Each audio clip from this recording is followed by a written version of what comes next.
Merci beaucoup à vous tous qui êtes branchés en ce moment sur votre chaîne pour suivre cette émission, Les débats congolais. Nous allons aujourd'hui, encore une fois, parler de la publication des résultats de l'élection présidentielle. Sur ce plateau, nous avons le réel plaisir d'accueillir un invité avec lequel nous allons bien entendu faire les tours d'horizon des questions d'actualité, mais plus particulièrement et plus précisément, nous nous attellerons sur la publication des résultats, appelés aussi tendance, résultats partiels, tendance, par la Commission électorale nationale à ce qui concerne l'élection présidentielle. Alors, ici, il y a un avocat, il est aussi conseiller à la présidence dans les collèges politiques et processus électoraux au cadre de l'UDPS, membre de l'équipe de campagne du candidat numéro 20, Félix Antoine Tshisekedi. Il s'appelle bien Maître Charlie Tonsi Sava. Bienvenue dans cette émission. Merci à vous, merci de l'invitation et merci à tous ceux qui nous suivent en ce moment à la maison. Alors, la publication continue, mais beaucoup de protestations, mais des rapports qui tombent aussi, relevant les irrégularités. Certains parlent déjà des élections chaotiques. Bon, nous sommes dans un contexte où chacun, comme on dit, voit le soleil devant sa porte. Hein. Vous avez des gens qui ont échoué aux élections, qui commencent à crier à la tricherie. Vous parlez déjà de à ce stade-ci? Mais exactement, parce que les tendances telles que vous le voyez, vous-même vous avez parlé des tendances, démontrent finalement, comme l'a dit les observateurs, l'ont dit les observateurs de la mission conjointe Église catholique ECC, donc la mission d'observation SENCO ECC, qui constate déjà qu'il y a un de candidats qui a déjà plus de 50% et donc qui est déjà élu.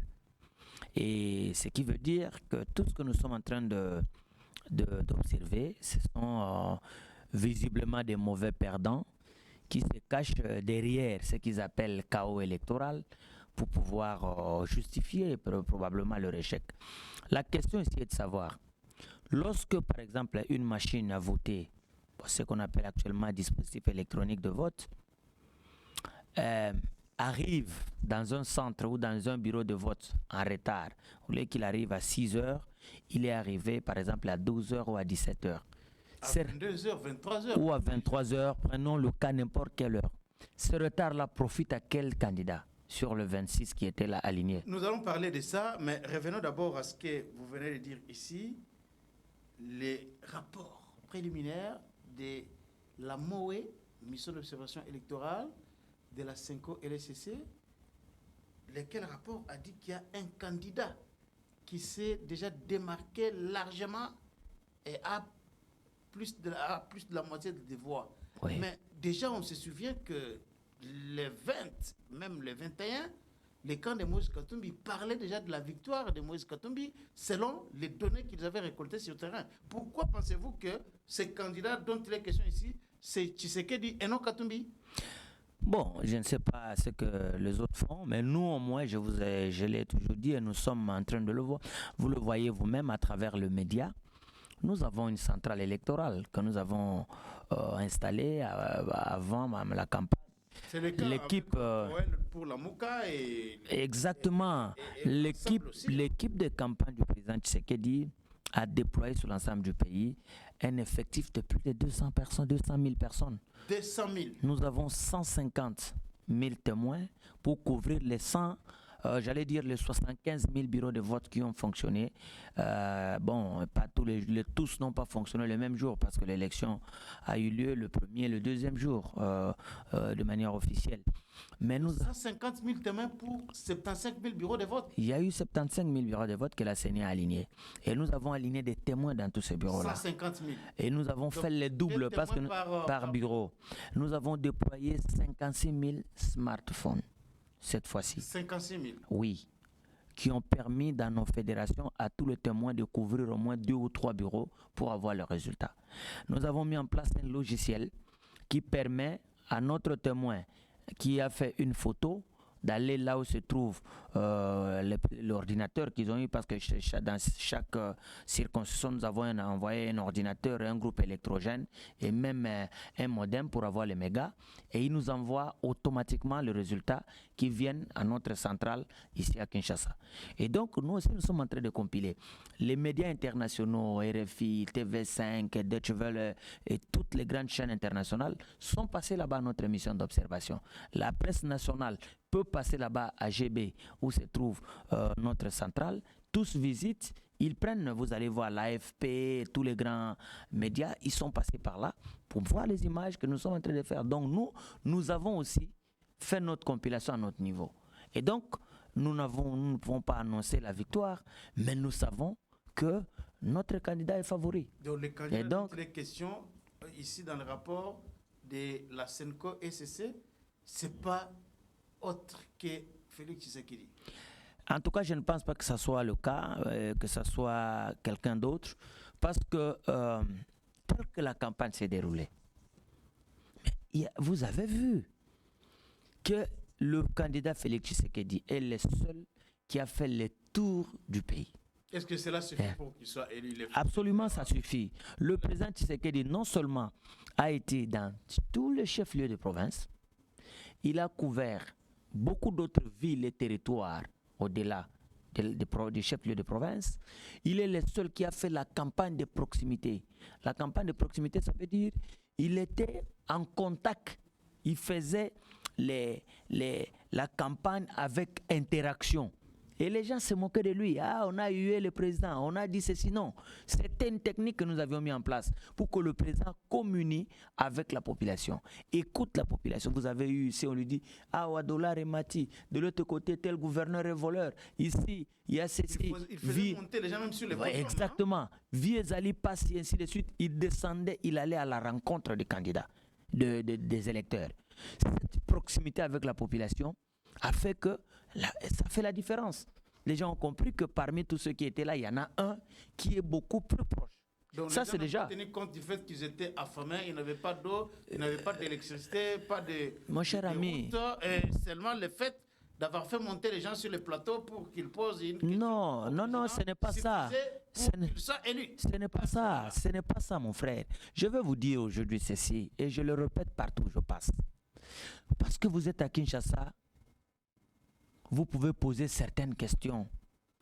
Mais la maman qui est à Sonankoulou dans le Congo central, dont l'enfant ne partait pas hier à l'école parce qu'il était chassé de l'école, mais qui a vu, son enfant étudie à l'école primaire gratuitement, il ne paye rien. 2, l'école qui était là en paille, aujourd'hui on a construit un nouveau bâtiment grâce au programme PEDEL 145 territoires. Et c'est que c'est grâce à Tshisekedi qu'on a fait ça. On n'avait pas jamais fait ça avant. L'administrateur de territoire qui était dans un bâtiment abîmé où il y avait des chauves-souris dedans, aujourd'hui qui travaille dans un bâtiment complètement construit et équipé, il fait la campagne lui-même pour le président Tshisekedi sans qu'il n'arrive là-bas. Moi, je vous ai dit quand j'étais ici dernièrement, cette dame-là que nous avons sortie de la maternité, qui était bloquée à l'hôpital pendant 8 mois, avec un bébé qui avait presque des dents déjà, parce qu'elle n'avait pas payé 250 000 francs congolais pour sortir. Elle allait même à la maison et revenait prendre le bébé qui était pris en otage. Et cette fois-ci, on n'a pas vu les candidats aller dans des maternités pour payer les frais. Ah, mais il faut faire comment? Parce que la maternité, on l'a rendue on avait commencé dans des phases pilotes. Imaginez dans des endroits où on a facilité ça. Vous pouvez penser que ces gens-là, quand vous leur parlez d'électricité, là où ils n'en ont jamais eu depuis toujours, vous leur dites non, vous n'avez pas eu le courant ici pendant 5 ans, révoltez-vous. Est-ce qu'ils peuvent vous accepter? C'est ça. Les besoins primaires de l'homme, c'est d'abord la santé, c'est l'éducation. Aujourd'hui, le président se bat dans le cadre des 145 territoires. Nous devons aller dans les volets routes pour ouvrir notre pays, faire un marché intérieur. C'est ça ce que Tshisekedi veut. Tshisekedi ne vient pas pour la violence, ne vient pas pour la destruction. Tshisekedi veut qu'ensemble. Bon, revenons d'abord au chaos, parce que le mot est prononcé. Il est là. jamais, selon les déclarations de l'opposition, même de certaines organisations de la société civile, les élections que nous avons connues le 20 décembre, et les 20, les 21, les 22, les 23, et c'est pas jusqu'au 27, ce sont des élections chaotiques. On n'a jamais vu un tel processus électoral en RDC. Depuis 2006 jusqu'à aujourd'hui, ça n'a jamais été le cas. L'ensemble l'a déclaré, la MOCA l'a déclaré, et certaines organisations de la société civile, je parle de Simocel et autres, ont demandé à ce qu'on annule tout simplement ces élections. Maître Charlie aussi. Bon, je pense que c'est facile de dire qu'on annule les élections, mais il faut aussi regarder les seuils de ce que vous pouvez appeler comme irrégularité. J'aime l'honnêteté des observateurs de l'Église catholique qui vous disent que plus de 75% des centres de bureaux de vote ont fonctionné les jours. Ils n'ont pas donné de pourcentage, hein? En tout cas dans... parler de 75%, c'est Denis Kadima, ces jours-là, et aussi le vice-président. Alors, attendez, il n'y a pas que la mission d'observation de l'Église catholique qui était sur le terrain. Mais j'ai parlé de l'Union africaine. Attendez, s'il vous plaît. L'Union africaine a déployé une mission d'observation. La SADC a déployé une mission d'observation. Le centre Carter était là. Tous reconnaissent qu'il est vrai qu'il y a eu beaucoup de difficultés, notamment des difficultés logistiques. Ça, personne ne peut l'occulter. La CENI avait des difficultés de faire parvenir le matériel à certains endroits à cause probablement de l'état des routes et des difficultés des jonctions. Ben oui, ça peut arriver. Mais maintenant, le problème, c'est qu'il faut mesurer j'allais dire, les pourcentages de ce que vous appelez comme dysfonctionnement là. Est-ce que ça peut amener à entamer tous les résultats? On dit non. Même l'Église catholique dit on peut arriver aujourd'hui, si les irrégularités sont véritablement constatées et approuvées, annuler les élections dans certaines circonscriptions. Mais attendez, s'il vous plaît, je vais finir pour que je n'oublie pas. Mais même si on annulait les résultats dans certaines circonscriptions ou dans certains bureaux de vote où il y aurait eu des désordres, mais les résultats tels qu'on le présente ne changera pas. Ça l'Église catholique ne l'a pas dit. Ça, c'est moi qui analyse. J'analyse. Alors, j'aimerais lire ce que l'Église catholique a dit. Oui. Après l'observation des différentes opérations électorales, la MOE note la détermination des électeurs qui se sont mobilisés pour accomplir leurs devoirs civiques. Je saute là-bas. Au regard de ce qui précède, la MOE invite la Commission électorale nationale indépendante, CENI, la Cour constitutionnelle ainsi que d'autres cours et tribunaux habilités à tirer en toute responsabilité toutes les conséquences qui s'imposent en fonction de l'incidence sur la base des calculs des résultats pour les scrutins concernés avant de proclamer respectivement les résultats provisoires définitifs des différents scrutins. Eu égard aux conditions dans lesquelles les scrutins se sont déroulés, la MOE demande particulièrement à la CENI pour assurer les différentes parties prenantes de préciser le nombre de bureaux de vote qui ont ouvert le 20 décembre 2023 et ceux qui ont ouvert après cette date en informant aussi sur le nombre de DEV, dispositifs électroniques de vote et bulletins qui ont été utilisés régulièrement. L'acceptation, écoutez bien cette phrase, l'acceptation des résultats par les parties prenantes passe aussi par le respect des dispositions pertinentes de l'article 71 de la loi électorale. Cela étant, la MOE exhorte la CENI à ne publier les résultats provisoires que sur la base des résultats consolidés de tous les centres locaux de compilation des résultats. Oui. Maître Charlie Tonsi. Mais... Vous voyez que dans cette observation, dans ce rapport, il y a des conditions, il y a des préalables posés par l'Église catholique et l'ECC. Non, ce ne sont pas des préalables. Les missions d'observation, c'est quoi leur rôle dans un processus électoral? C'est c'est un peu comme des témoins, mais pas les témoins, j'allais dire, c'est comme des, des gens qui, comme leur nom l'indique, observateurs, ils viennent pour voir comment les choses se déroulent. Est-ce que le cadre, par exemple, est légal qui organise les élections est respecté?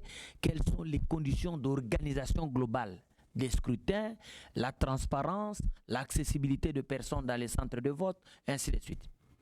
Mais ce n'est pas, ils n'ont pas la mission de pouvoir valider les résultats ou ne pas les valider. Mais ils les recommandent. Excusez-moi, ils les recommandent, ils disent, nous voulons ceci. Mais pour que la Cour annule les résultats, la Cour doit être saisie. Et qui va saisir la Cour? Ce n'est pas la MOE. Elle ne peut pas se saisir. Non, il faut, mais la loi est très claire là-dessus.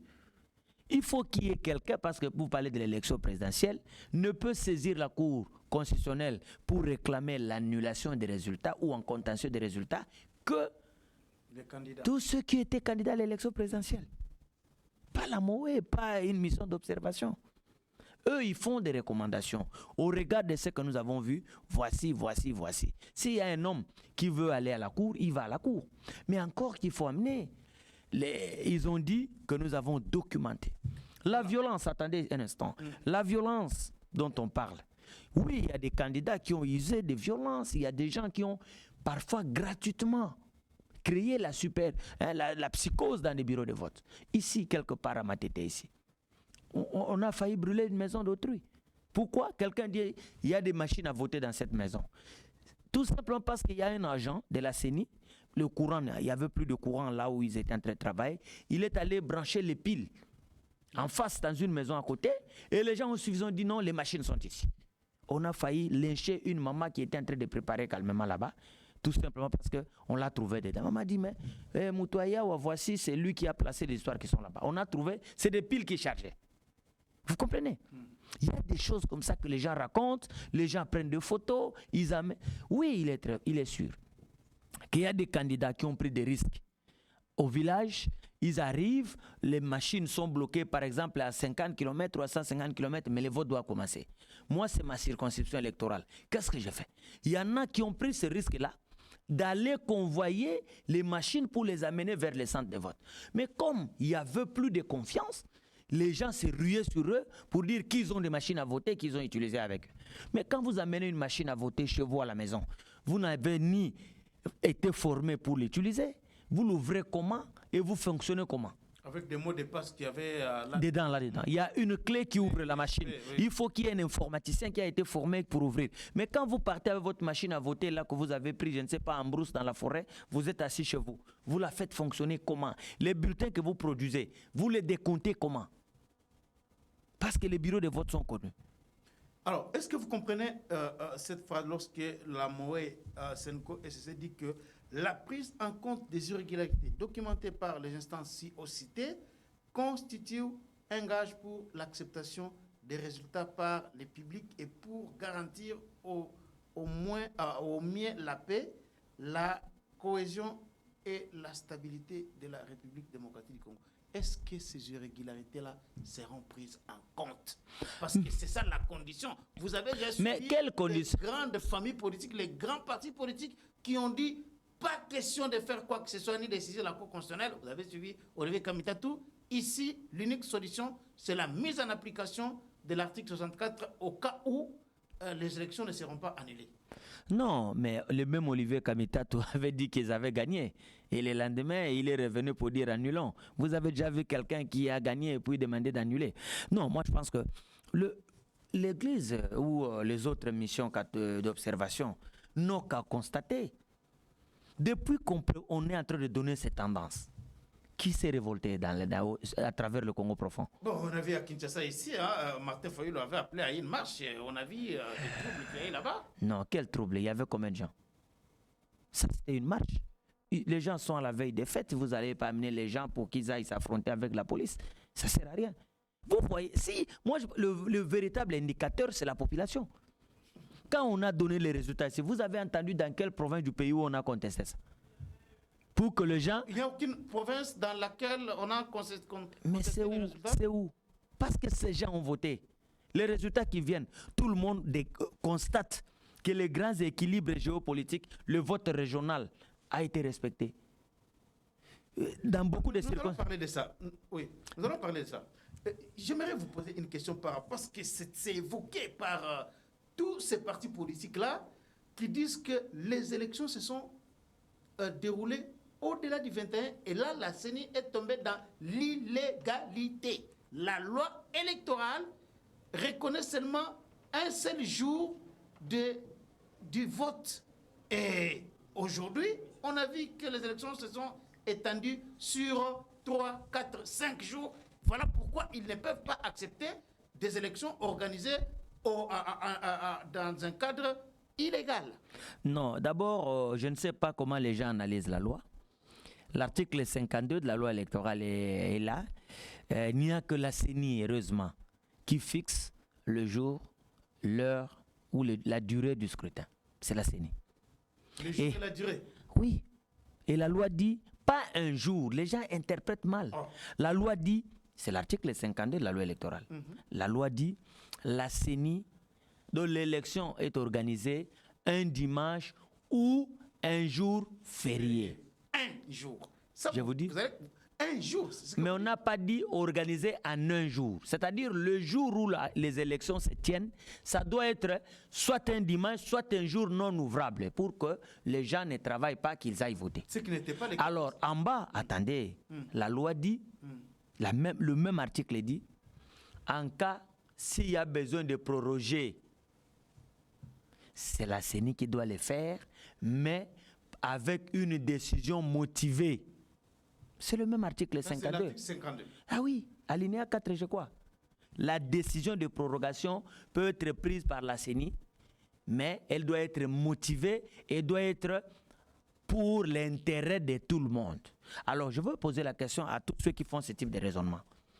Entre le droit de vote, qui est garanti par la Constitution, qui est un droit constitutionnellement garanti, et un article de la loi électorale, qu'est-ce qui prime?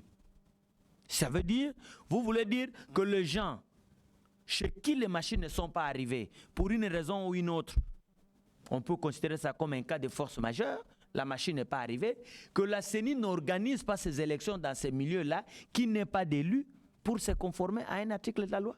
La Constitution prime. Le droit de vote, c'est un droit constitutionnellement garanti. Et donc, moi, aujourd'hui, si quelqu'un saisit la Cour constitutionnelle... La CENI peut organiser même des élections pendant 2-3 mois. Non, pas pendant 2-3 mois, mais là, je dis bien motivé, là, on donne des raisons. Ça veut dire, nous sommes devant une circonscription. Les machines ne sont pas arrivées à temps. La CENI peut déroger à cette disposition parce que la prorogation, la date et tout ça, c'est organisé par la CENI. La CENI peut déroger, mais à condition que ça soit motivé. Est-ce que la CENI va aller devant un parti politique pour lui dire non, messieurs de tel parti, parce que toutes les parties prenantes sont égales. Personne n'est au-dessus de l'autre.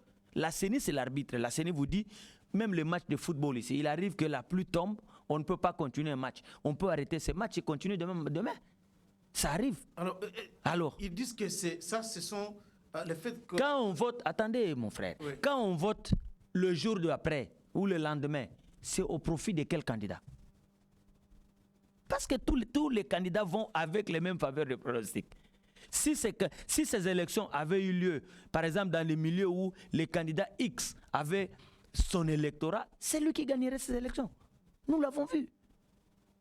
Toutes les circonscriptions de l'espace Grand Katanga ont presque à l'unanimité choisi le candidat numéro 3, qui en est originaire. Et vous avez vu dans les grands Kouilou, ils ont choisi le candidat numéro 21. C'est normal. Donc même si on avait voté 2 jours ou 3 jours après la date là, ils voteraient pour le candidat numéro 21 parce que c'est sa base électorale. Alors, c'est à l'avantage de qui? Mais est-ce que vous dites ce que vous êtes en train de dire et vous avez suivi l'étude de Moïse Katumbi qui a promis qu'il y aura des actions à travers toute la République parce que cette fois-ci, et même Christian Mwando l'a dit, ils n'accepteront jamais, surtout les Katangais, les grands Katangais n'accepteront jamais que leur victoire soit volée par quelqu'un d'autre et leurs terres ne seront pas volées, les terres de leurs ancêtres. Est-ce que contestation côté Fayoulou, contestation côté Katumbi et d'autres, vous ne voyez pas que les problèmes de légitimité restent toujours pendant, hein? Mais mon frère, je ne sais pas, je suis tout ça avec vous. Je regrette pour le ministre Mwando. Je pense qu'il avait, il avait un peu pété le câble. Il n'a pas dû se digérer. Hein. Oui, il n'a pas dû digérer parce que beaucoup parmi eux croyaient à la victoire de leur candidat. Quand nous sommes allés aux élections, il n'y a personne qui venait pour perdre. Hein. Ils ont mis des millions, ils ont mis des ressources humaines, ils ont déployé du matériel. Et lorsque vous avez un résultat tel que celui qu'ils ont, c'est normal qu'il soit. Nous comprenons leur colère. Mais le peuple congolais n'est pas dupe. Le peuple congolais n'est pas dupe. Les gens à qui ils s'adressent là, c'est eux qui ont voté. Et ils voient les résultats. Quand on lui dit le Katanga, il voit le Katanga. Mais celui qui est dans le Congo central, est-ce qu'il tient compte de lui? Est-ce qu'il tient compte de lui? Parce qu'il dit on ne volera pas nos terres du Katanga. Et il veut gagner au Congo central. Vous trouvez ça normal? C'est pas possible. Quand vous voyez l'attelage qui est fait autour de son candidat à lui là, il gagnerait l'élection par quel miracle? Parce que le président Félix est celui qui a autour de lui le représentant de tous les pays. J'allais dire, quand vous allez à l'Équateur, il a la famille Mobutu, il a M. Bemba Jean-Pierre, il a M. je risque de citer donc les Liaou et tout ce monde-là. Vous allez dans le Congo central, il a tout le monde là.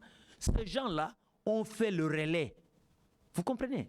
Dans des petits villages. Exactement. Et dans le village, c'est Tshisekedi qui est connu aujourd'hui comme président de la République. Vous allez à Songololo, même à Luozi, au fond là-bas. Les enfants savent que c'est Tshisekedi le président. Mais lui, on ne le connaît pas. J'ai vu un autre candidat, le docteur Mukwege. Mais si vous allez dans mon village à moi, là, vous posez la question aux gens, c'est quoi le prix Nobel de la paix? Est-ce qu'ils savent? Vous venez, votre mérite seulement parce que vous êtes prix Nobel de la paix. Ça, on ne vous connaît pas. En tout cas, je ne sais pas si à Mokamo, là-bas, les gens savent ce que c'est le prix Nobel de la paix. Quand même, qui a été candidat en 2018, aujourd'hui, est-ce que vous pensez que les voix que Fayoulou aille, j'aimerais ici que vous donniez un point de vue par rapport à ça. Pasteur Théodore Ngoy, pendant que vous cherchez, Pasteur Théodore Ngoy a été candidat en 2006, en 2011, en 2018 et il était candidat. Mais pas candidat comme Martin Fayoulou. Ici, je prends les résultats d'hier parce que la CENI continue avec la publication des résultats. Sur 12 544 581 voix, Tshisekedi a eu 9 539 315 voix, soit 76%. Katumbi, 2 78 305 voix. Fayoulou, 559 132. Vous pensez vraiment que quelqu'un, un homme comme Martin Fayoulou, avec tout ce qu'on a vu, qu'il a drainé comme foule à Beni, Butembo, Kisangani, Goma, Bukavu, ici à Kinshasa, dans les grands bandounou, il peut avoir 4,4%. Mais le voix, c'est pas comme ça, on le prend. Vous savez, regardez, non, attendez, en 2000, excusez-moi, en 2018, le candidat dont vous parlez là, il était dans un cartel qui avait beaucoup de gens qui représentaient plusieurs provinces. Il avait des candidats députés nationaux et provinciaux. Excusez-moi, j'arrive. Je parle de candidat Martin Fayoulou. Cette fois-ci, il va aux élections seul. Il n'a même pas un candidat député national qui fait avec lui. Pas même un seul. Bon. Vous avez vu l'Église catholique a donné les nombres de meetings qu'il a fait à travers le pays. Il y a beaucoup de provinces qu'il n'a pas visitées. Il n'est pas arrivé partout. Mais même au Congo central, ici, pendant la campagne. Mais le voix là-bas, il le prendrait comment? Il le prendrait par quel miracle? M. Katumbi, par exemple, n'a pas fait tout l'espace Grand Kassai. Katumbi a fait 15 provinces. Hein? Donc, vous prenez l'Omami, Kassai oriental, Kassai central, Kassai, il n'a pas fait. Le Kwango, il n'a pas été là-bas. Le Maïndombe, il n'a pas été là-bas. Au Bas-Congo, ici, au Congo central, il a survolé, il a fait un meeting en Bazangungu, à Kimpese, il est allé à Matadi, il a fait Boma, et puis il a fait Mwanda. Il est revenu. Mais quand vous prenez le Congo central seulement, le président était à Mwanda, il a fait un meeting à Mwanda, il a fait Boma, il a fait Lukula, il a fait jusqu'à Singini chez les... Jusqu'en Kamba. Non, nous sommes d'abord au bas-fleuve. Ah, ok. Il est allé à Lukula, il est allé là-bas, à Tchela. Lukula, Tchela, il est revenu. Il a fait Matadi. Matadi, il a fait Songololo. Songololo, il a fait Kimpese. Kimpese, il a fait Kwilungongo. Kwilungongo, il a fait Mbanzangungu. Mbanzangungu, Nkamba. Nkamba, il a fait Kisantu et Kasangolo. Donc, il a survolé toutes les circonstances dans le Congo central. Si on lui donne 98%, cher ami, est-ce qu'on peut douter de ça? Et c'est le président en fonction. Donc le programme est un programme qui attire l'admiration. Parce qu'aujourd'hui, les gens ne comprennent pas. Si certains programmes que le président Tshisekedi a mis en place vers la fin de ce mandat avaient commencé en 2019, on ne serait pas dans ce débat. On peut 145 là. Absolument. Franchement. Aujourd'hui, on ne serait pas là-bas. Les gens ont dit, oui, nous lui renouvelons la confiance pour qu'il travaille. Aujourd'hui, l'Est du pays a voté discours sécuritaire. Le président Tshisekedi est celui qui incarne la volonté d'en découdre avec le Rwanda, d'en découdre avec les groupes armés. Le Goma, Nord Kivu, Sud Kivu ont voté. C'est le plébiscite. Rien que ça. C'est le plébiscite. Vous pensez que monsieur le journaliste, de Tshisekedi au Kivu est dû essentiellement à cela? Mais oui, essentiellement. Regardez, lorsque vous arrivez dans une ville comme Goma, qui est menacée, aujourd'hui, parce que les gens ne prennent pas la mesure de la situation, nous avons déployé les équipes sur le terrain pour tâter les poules, pour savoir ce qui se passe, comment les gens pensent. Mon cher, il y a des gens, il y a des villages, vous avez là-bas dans les Massissi, dans les Rutshuru là. Dans les Niragongo. Les gens dont la vie n'est plus normale. Ils ne peuvent pas vivre comme nous autres ici. Vous êtes là-bas à Kasumbalesa, vous buvez votre café et vous dites qu'il n'y a rien. Mais il y a des gens qui sont tourmentés. Les rebelles viennent dans leur maison, saccagent les champs, détruisent les maisons, tuent gratuitement les paisibles citoyens. Et ça, pour la volonté d'un individu qui veut avoir le coltan, qui veut avoir le contrôle sur le Congo. Et vous venez à Goma, vous dites, moi si je suis élu président de la République, je veux négocier avec ces messieurs-là. Mais comment va vous voter? Dites-moi un peu comment on peut faire confiance à une telle personne. Mais Tshisekedi lui dit, non, je ne négocie pas, mais je demande à la jeunesse, mobilisons-nous comme un seul homme pour défendre les drapeaux nationaux. Nous allons nous battre jusqu'à la dernière goutte de notre sang pour libérer notre population et donner la liberté à nos populations qui sont assujetties par ces rebelles-là, qui en réalité ne sont que des supplétifs de l'armée rwandaise. Voilà le discours qui a tenu. Le Wazalendo, là, c'est ça. Vous comprenez? C'est ça le Wazalendo. Ces jeunes gens-là qui ont déposé, qui ont laissé tout ce qu'ils font. Ils ont dit non, sous l'époque de Kabila, on nous considérait comme des forces négatives. Mais maintenant, nous là, nous défendons nos champs, nous défendons nos villages, nous défendons nos femmes et nos enfants. Nous allons nous battre. Et ils avaient fait des discours pour soutenir seulement le président Tshisekedi. Mais exactement. Mais est-ce que vous pensez qu'avec tout ce qu'il y a eu comme, je dirais, échec avec l'EAC, vous pensez vraiment que cette population-là allait continuer à renouveler la confiance à Tshisekedi malgré ça? C'est à Kinshasa ici où les gens ne comprennent pas l'EAC, mon cher ami. J'ai toujours dit, l'EAC n'est pas une organisation militaire, c'est une organisation d'intégration sous-régionale. Donc maintenant là que l'EAC n'est pas là, la RDC ne va pas arrêter de collaborer avec l'EAC, avec les pays de l'EAC. Et même vous comprenez? Les conservateurs de l'EAC ont été chassés au Congo. Non, mais c'est pas ça. L'EAC, c'est... Regardez, quand vous arrivez à Kasumbalesa, j'ai toujours dit ici, quand vous arrivez à Kasumbalesa, vous voyez tous ces véhicules-là qui viennent de Lualaba pour aller en Zambie, en Tanzanie, Nairobi et partout, vous allez comprendre que nous avons intérêt à aller dans ces milieux-là. Aujourd'hui qu'on a enlevé le visa au Burundi là-bas pour traverser à Uvira et dans nos villes de Baraka là-bas pour aller vers le Burundi, la Tanzanie, je crois que les gens qui sont là-bas comprennent l'importance de l'EAC. Parce que nos populations qui sont dans cet espace-là, ils commercent avec... Des raisons économiques, tout simplement. Exactement. Ils commercent avec les gens qui sont en face. C'est lui, aujourd'hui là, par exemple, quelqu'un qui vit à Baraka, Qu'est-ce qu'il a avec nous, nous qui sommes de l'autre côté avec la CEAC ici, de l'Afrique centrale? Qu'est-ce qu'il a en commun avec nous? Tout ce qu'ils ont là, ils vont acheter au Burundi, ils vont acheter en Tanzanie qui est juste à côté, à Dar es Salaam. Ils vont là-bas, ils traversent, ils vont à Mombasa, ils ramènent leurs véhicules, les carburants, ils vendent au Congo. Donc ils ont intérêt à commercer dans cet espace économique. Mais si l'EAC a envoyé des militaires, c'est par solidarité internationale. Il y a un pays membre qui est touché, qui a des difficultés. La solidarité internationale voudrait que les autres lui viennent en aide. C'est ça, c'est la raison pour laquelle ils sont là. Mais quand ils sont venus, ils n'ont pas réussi la mission. Le président a décidé, messieurs, repartez, nous prenons la SADC. Et les militaires de la SADC, les Sud-Africains, les autres sont en train d'arriver. C'est toujours par solidarité. C'est encore une organisation sous-régionale comme l'EAC. Mais vous voyez des gens ici, l'adhésion à l'EAC était rapide, comme si... Est-ce que les gens... Est-ce que la complicité qu'il y a eu entre l'EAC et les M23 Rwanda, vous ne voyez pas quand même que là... Mais vous parlez de complicité, vous ne savez pas aussi que si ces militaires n'avaient pas fait la force tampon, peut-être qu'aujourd'hui que les M23 auraient déjà pris Oui, mais oui, parce que nous avions une armée infiltrée et inféodée, mon cher ami. Comment vous pouvez gagner avec une armée dont les généraux qui commandent les troupes, le matin, il vous dit il est devenu membre du M23. Il démissionnait pour... Au front.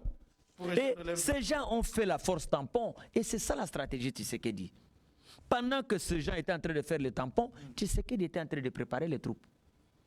Aujourd'hui, nos jeunes gens, vous en avez vu maintenant, qui sont en train de terminer dans des académies militaires à l'étranger, au pays. Ce sont ces gens qui vont prendre la relève. Le président Tshisekedi a demandé, aujourd'hui la MONUSCO est en train de partir. Vous pensez que c'est pour laisser le vide? Nos propres enfants vont mouiller la chemise pour pouvoir défendre la patrie. Et c'est ça l'esprit Tshisekedi. Il faut que le Congolais, mais l'armée ici, truffée de beaucoup de traîtres dedans, truffée de gens comme tout ce que vous avez vu, mixage, brassage, c'est pas Tshisekedi qui a fait ça. Il a trouvé cette armée. Au contraire, il est en train d'extirper de l'armée tous les éléments mauvais dedans. Tout ce qui était là en train de détruire cette armée, de la tirer vers le bas. Alors, et les gens disent de lui, il a détruit l'armée. Vous pensez que tout ça a fait qu'il y ait un vote massif pour Félix Tshisekedi? Absolument. À Goma. Et d'abord, dans la région du Nord Kivu, nous avons bénéficié aussi de l'appui de beaucoup de grands leaders de l'espace. Vous comprenez?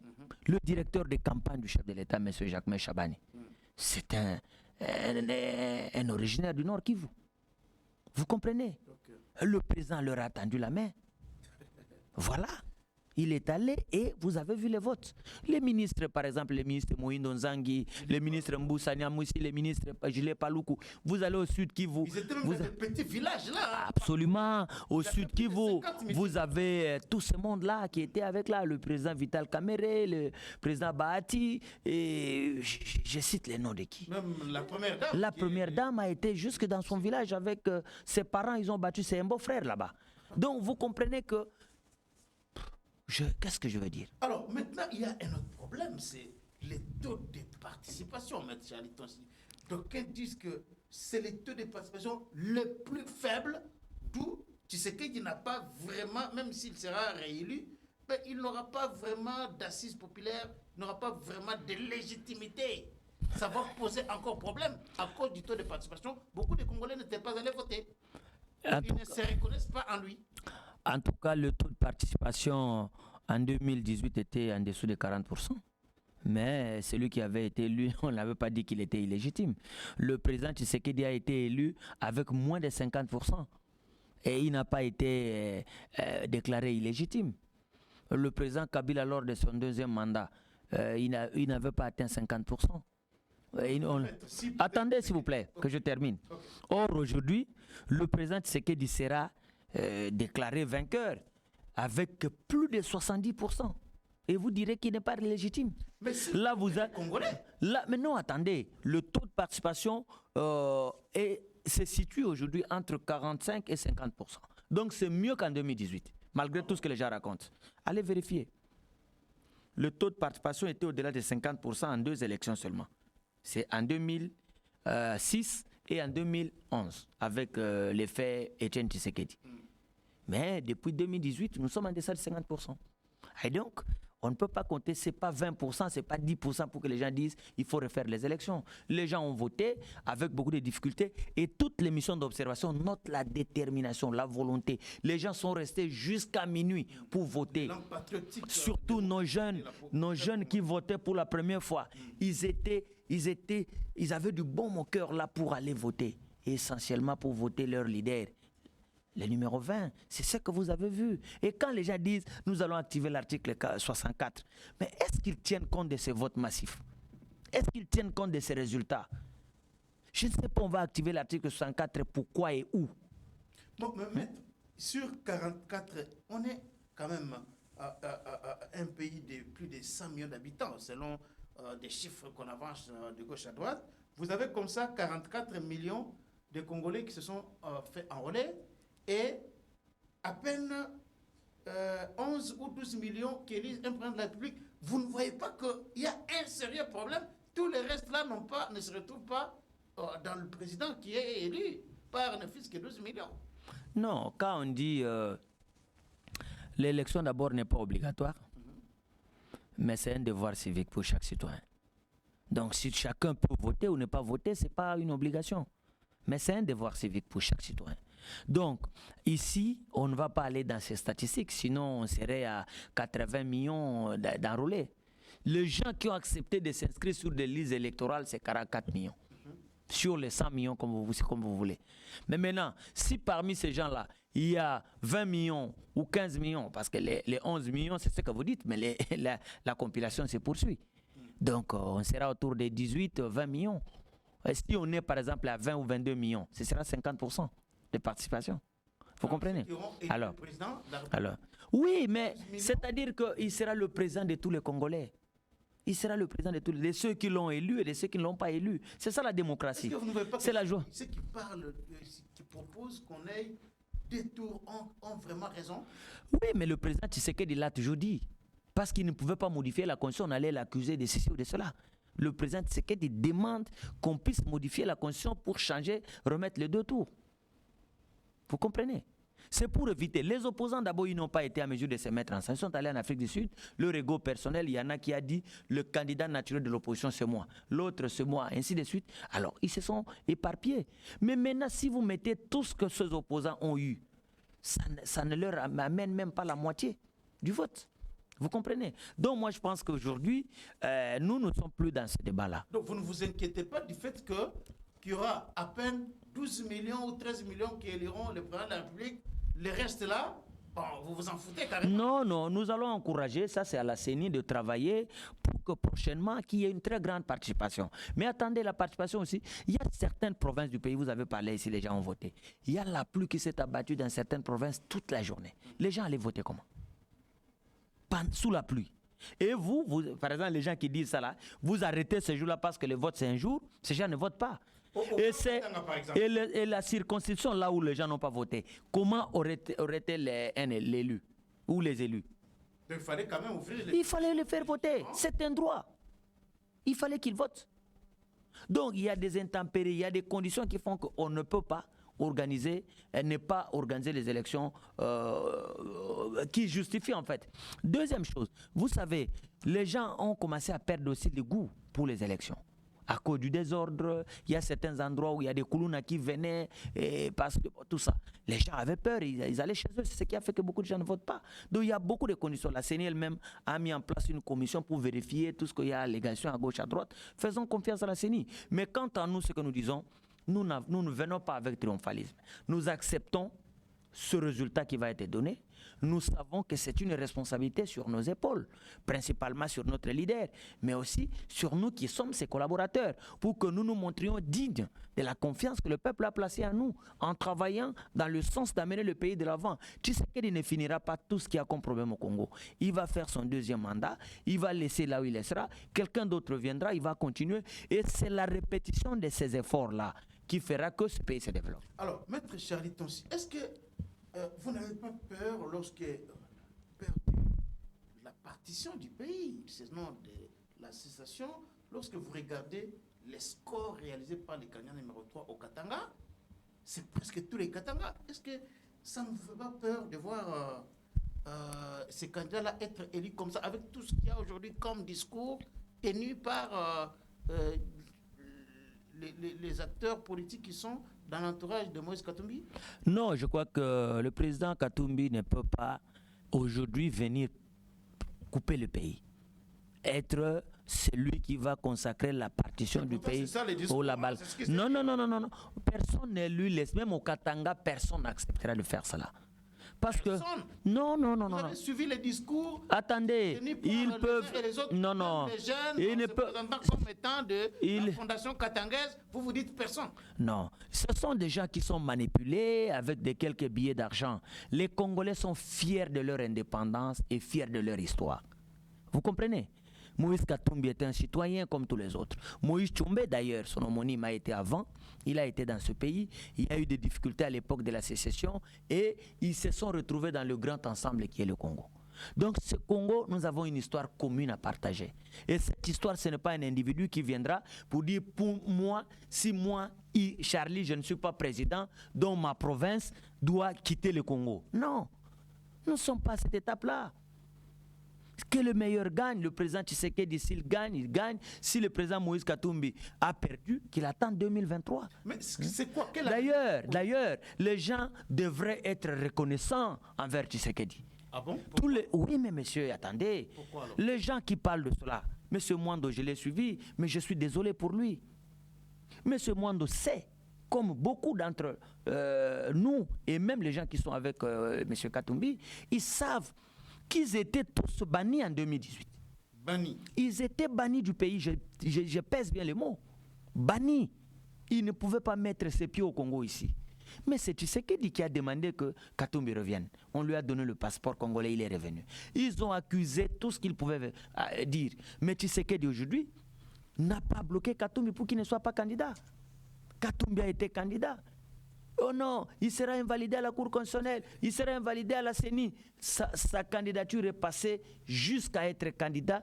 Il a battu campagne. Malgré tout ce qu'ils ont raconté, nous avons été empêchés à gauche, à droite. L'UDPS a perdu des candidats pendant cette campagne. Des candidats tués par des partisans de l'opposition.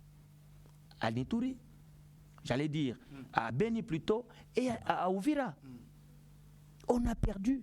Nous avons des candidats UDPS dans les lois là-bas qui n'ont pas été en mesure de battre campagne. Parce que s'il dit seulement je suis de peste, on les tue. Abalé Mankoulou. Mais nous n'en parlons pas. Nous demandons à nos frères plutôt, de comprendre que nous n'avons qu'un seul pays. Mais c'est quoi le message? Je dirais même, comme quelqu'un le disait, c'est votre sanction de Tshisekedi au Katanga. C'est quoi? Qu'est-ce que non, vous par là? Ce n'est pas une vote sanction, au contraire. Tshisekedi a fait un score honorable dans les Katanga. Honorable? Oui. Comment ça? Parce qu'il était en face de... Les votes est aussi sociologique. Vous comprenez? Katumbi était au Katanga, c'est sa communauté, c'est son espace où son parti a ses activités, où lui-même a ses activités. C'est normal qu'il ait gagné dans toutes ces circonscriptions qui sont dans l'ensemble du Grand Katanga. Mais le président Tshisekedi n'a pas fait 2%, 3%, non. Là où Katumbi fait 70%, Tshisekedi a 30%. C'est pour dire qu'il a résisté, il a fait un score honorable dans ces milieux-là. Mais il ne pouvait pas gagner parce que c'est comme dans le Kouilou, par exemple. Tshisekedi ne pouvait pas battre, par exemple, Fayoulou à Massimanimba ou à Boulungu, je ne sais pas où. Parce que c'est chez lui. Mais dans les grands Bandundu, en tout cas, il y a Tshisekedi a battu lamentablement Fayoulou. Oui, dans certaines circonstances. Non. Et regardez, il y a une donne qu'il faut mettre en balance. Au-delà d'être candidat, Tshisekedi, c'est le président en fonction. Okay. C'est lui qui est connu dans les villages, c'est lui qui est connu dans les écoles, c'est lui qui est connu dans l'arrière-pays. À l'Équateur ici, il y a des gens qui pensent que tout celui qui est président l'appelle Mobutu. Est-ce que vous savez ça? Mais quand ils savent que le Mobutu qui est là, c'est Tshisekedi, c'est lui qu'ils votent. Bon, vous venez faire votre campagne, vous n'arrivez même pas à Bouendé. Alors, vous avez dit que qui vous écoute là-bas? Il n'y a pas eu votre sanction de Tshisekedi au Katanga, mais que répondez-vous à ce qu'ils disent qu'il y a eu votre sanction de Katumbi, hormis en dehors du Katanga? Non, il n'y a pas votre sanction. Pourquoi parler de votre sanction? Au Congo central, par exemple, il n'y a pas eu votre sanction. Ce n'est pas... Non, non, on sanctionne... Katumbi a eu combien de Non, non, mais on sanctionnerait Katumbi. Pourquoi? On n'a pas seulement voté pour lui. Mais ce n'est pas une sanction. Alors, quelles en sont les raisons? Mais les raisons sont claires que le discours qui a séduit, c'est le discours de Tshisekedi. Le discours identitaire, hein, notamment. Hein. Pas identitaire, je viens de le dire ici. On nous accuse d'avoir peut-être fait un discours identitaire. Non. Quand nous avons dit candidat de l'étranger, nous n'avons pas dit un candidat étranger. Oh, mais Bemba a parlé non. de Katumbi qui est non. bien. Non, mais bon, le problème... c'est contre la République. Non, le problème... Ça n'a rien. Le problème de passeport du président Katumbi, c'est un problème qui a été posé. Mais M. Tchani est allé à la cour, il n'a pas apporté la preuve contraire. La cour s'est fiée au dossier qu'il a trouvé. M. Katumbi est passé et il a fait la campagne. Mais le problème ici, c'est quoi? Nous avons dit de faire attention aux candidats qui adoubent les discours de l'étranger. Les discours de l'étranger, c'est le discours de la balkanisation. C'est le discours pro-M23, c'est le discours pro-rwandais, pro-ennemi du Congo. Et parmi les 26 candidats, dans leur propre discours, les gens ont senti ces velléités-là d'aller vers le Rwanda, d'embrasser le président Kagame, ainsi de suite. Alors, on les a identifiés. Le peuple n'est pas dupe. Tout le monde est passé ici. Le peuple a écouté les gens. Le peuple a écouté tout ce qu'on a présenté comme meeting. Écoutez, vous allez dire ici. On a invité tous les candidats ici pour aller faire le débat là-bas à la RTNC. Mais le candidat Katumbi n'est pas parti. Mais vous pensez que les Kinois qui sont là, ils n'ont pas vu ça? Lorsque, même pour son propre programme de campagne, c'est M. Mwando qui a présenté pour lui. Les gens n'ont pas vu. Bon, peut-être qu'à la prochaine, c'est le premier essai. Le président Zambie actuel, on me dit, j'étais là-bas, on nous a dit qu'il a fait plusieurs fois, il échouait. Mais aujourd'hui, il est président. On va brûler le pays parce que Katumbi n'a pas gagné? Non, je ne pense pas. Il va falloir que les gens comprennent que leurs intérêts personnels ne peuvent pas aller au-delà de l'intérêt de la nation. Aujourd'hui, même nous ne pouvons pas avoir un discours triomphal, non. C'est une responsabilité que le peuple nous donne. Vous parlez d'un plébiscite. Mais c'est le même peuple-là qui a voté, qui dit au président, voilà, vous devez trouver des solutions pour ceci. Vous devez trouver des solutions pour ceci. Le projet qui avait commencé, on te donne encore 5 ans, continue et finis ça. Mais est-ce que, Maître Charlitos, on peut tout dire, mais ici à Kinshasa, nous savons comment Fayoulou a été élu en 2018. Est-ce que les résultats que l'on a aujourd'hui de Fayoulou à Kinshasa, vous pensez que ces résultats reflètent véritablement la vérité des urnes? Mais moi, heureusement que vous et moi, nous avons voté ici à Kinshasa. Si nous étions dans une autre ville, on pouvait dire que c'était nous avons voté, vous et moi, ici. Est-ce que dans le bureau de vote, quand vous circulez dans la ville ici, c'était quel numéro qui passait? C'était le numéro 20. Il n'y avait pas de doute partout, c'était la chanson, le numéro 20. Est-ce que on a sanctionné Martin Fayulu? J'ai dit non. Ben, on n'a pas peut-être voté pour lui. Mais je l'encourage à se reprendre, à se préparer, à se mettre au travail pour préparer. On peut échouer aujourd'hui, on échoue demain. Demain, Tshisekedi sera fin mandat après le deuxième mandat ici. Qui ne dit pas peut-être que c'est Fayulu qui gagnerait? Qui ne dit pas peut-être que ce serait Fayulu qui gagnera ou Mukwege ou Fayou Katumbi? Que Mukwege se prépare, qu'il monte un parti politique, qu'il arrête avec son histoire de prix Nobel de la paix, mais qu'il devienne un politique qui met en place un parti politique qui a des représentations dans toutes les provinces. Et voilà, il va se faire connaître dans nos villages et partout. Que Moutamba Constant, que je salue, un jeune qui a fait mieux que beaucoup des anciens politiciens qui étaient candidats là. Moi, je pense que tout ce monde, il y a encore du temps, ils peuvent se préparer pour les 5 prochaines années, que de brûler les pays. Nous, ce que nous ne voulons pas, c'est les discours de haine, c'est les discours tribaux, c'est les discours de déchirement. Aujourd'hui, lorsque vous voyez les résultats tomber, est-ce que vous avez entendu au Katanga les gens maugréer? Non. Ils se reconnaissent dans les résultats qu'ils ont donnés. Quand on dit, par exemple, à Kibombo, au Maniema, ou Katou... non. Félix a fait un bon score là-bas. Oui, mais c'est Katumbi qui a gagné parce que chez Salomon Idi, Kalonda. Ouais. C'est normal. Les gens se sont reconnus en lui. Et là où Matata lui a fait un report de voix, c'est passé. Mais Katumbi avec qui? Il avait M. Franck Diongo. Et Franck Diongo, Ouais. Sankourou, il n'y a pas eu report de voix. Mais Sabah, c'est où? Mais il est du Sankourou, non? Le président Franck Diongo, même à Kinshasa ici, il peine à être élu député national. Il va donner des voix à un candidat président de la République, il prendrait où? Vous prenez Seth Kikouni. Est-ce qu'il peut même être élu conseiller municipal? Je doute. Bon, le conseiller municipal, c'est peut-être, mais c'est la même circonscription, c'est la commune. Vous comprenez? Vous prenez qui encore, qui était avec eux là. Donc, vous voyez, tous ces gens-là. C'est Sanga. C'est Sanga, je ne sais même pas si chez lui, il va être élu. C'est possible. Mais aujourd'hui, il s'est allié à des gens qui ne pouvaient pas lui faire de report. Alors, c'est la fin de cette émission. Dernière question. Maître Charlie Tonsi, est-ce que vous pensez que ces élections sont les meilleures depuis 2006? Non, je ne les dirai pas. Je ne les dirai pas. J'ai toujours dit... Et comparativement à 2006, 2011, 2018? Il faut toujours dire ceci. 2006, les élections ont été préparées pendant plus de 5 ans. Et c'est la communauté internationale qui avait mis les moyens. Oui, ils ont mis les moyens logistiques, matériels, humains pour organiser ces élections-là, avec l'accompagnement de la communauté internationale. 2011, on a fait nous-mêmes. Attendez. Il faut souligner que Malmal avait publié les résultats dans les chars. Hein? Exactement. 2011, on a fait ce qu'il fallait faire. Mais en 2018, nous avons fait ici nous-mêmes. Mais Corneille Nangaa a eu combien d'années? Souvenez-vous de 504 jours pour faire l'enrôlement. Tout à fait. Mais Denis Kadima, son bureau est mis en place avec 28 mois de retard sur les 5 ans dont il devait avoir besoin. Absolument. Denis Kadima a eu à gérer 100 000 candidats. 100 000. 100 000. Parce que non seulement... À la présidentielle. Voilà. Denis Kadima, pour la première fois, a organisé des élections en dehors du pays, dans la diaspora. Vous comprenez?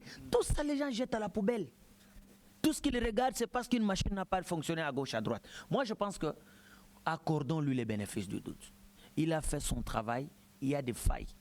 On a eu de sérieux problèmes logistiques. Je ne peux pas dire que les élections étaient les meilleures, non. Les difficultés logistiques, nous les avons eues. Mais ces difficultés-là ne pouvaient pas profiter à un seul camp, non. À ce qui concerne la transparence? Mais la transparence, mon frère. Regardez. Comparativement aux autres... Mais aujourd'hui, les résultats sont publiés là, bureau de vote par bureau de vote, vous le voyez. Qui va contester? Merci beaucoup, Maître Charlie Tonsi. Ça a été un grand plaisir pour nous de vous recevoir dans cette émission. Abonnez-vous massivement sur GCR Congo Télévision. Partagez nos émissions, aimez les vidéos que nous produisons. Nous allons nous retrouver encore très très prochainement dans un autre numéro de votre magazine, Le Débat Congolais.